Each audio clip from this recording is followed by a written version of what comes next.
So you want to talk about the girl who did say yes at Columbine and actually survived? Sure, let's talk about Evelyn Schnurr, but it's not going to go the way that you think it is. Now, you are right in saying that I was very particular in saying that no one died because of their faith at Columbine, because the truth is that no one died because of their faith at Columbine. But also, no one was shot at Columbine for their faith either. Evelyn Schnurr was a senior at Columbine High School, and she was in the library during the massacre. She was hiding underneath a table with a bunch of her other girlfriends, including Columbine victim Lauren Townsend. When one of the assailants shot underneath the table that she was hiding underneath, trying to take cover, she was hit 9 times. The force of that impact pushed her out from underneath the table. So remember, she has already been shot. She's already been shot 9 times. And that's when Evelyn, who was raised in a Catholic home, started saying, oh my God, don't let me die. Oh my God, oh my God. And one of the assailants walks up to her and says, you believe in God? And she looks up at him. And at first, here's the crazy part. At first, she says no. But then she stops for a second and she goes, yes, I do. And he looks down at her and goes, why?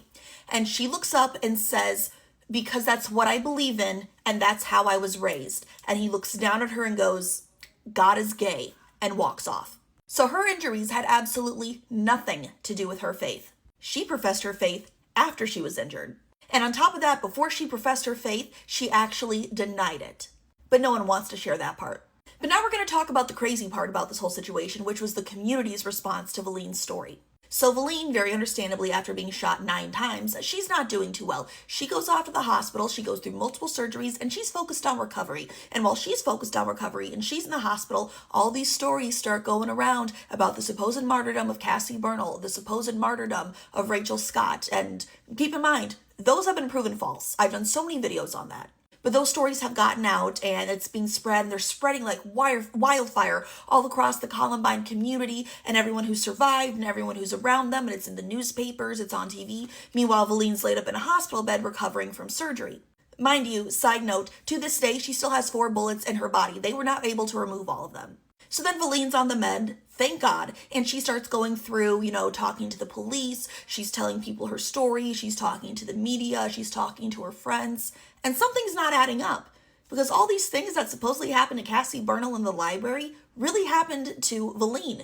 But no one's paying attention to Evelyn because the story of Cassie got out, even though it's been proven that what supposedly happened to Cassie really happened to Evelyn, and they figured out how things got confused. That's the whole situation. But Evelyn is telling her truth, right? She's telling about her experience in Columbine and what happened and about her survival.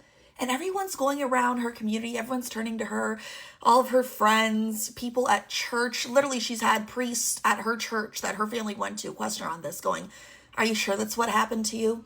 Are you sure you're not confusing it with someone else's story?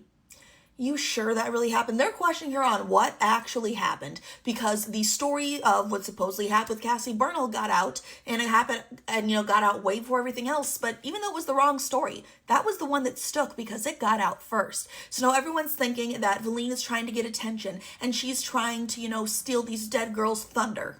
She was just telling her story, the actual story, the real truth. The truth that was backed up and verified by multiple people. The truth that was recorded and heard by investigators from the 911 call that was taken inside the library from teacher Patty Smith.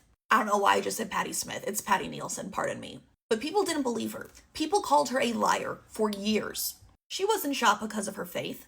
She was shot before she professed her faith. And then when it came time for her to profess her faith, she said no in the first place. And then she actually told the truth. She told her story. She told her story of survival. And a bunch of people said that she was full of shit. Sorry that didn't go the way that you planned, godpaul25. You thought you did something though, didn't you?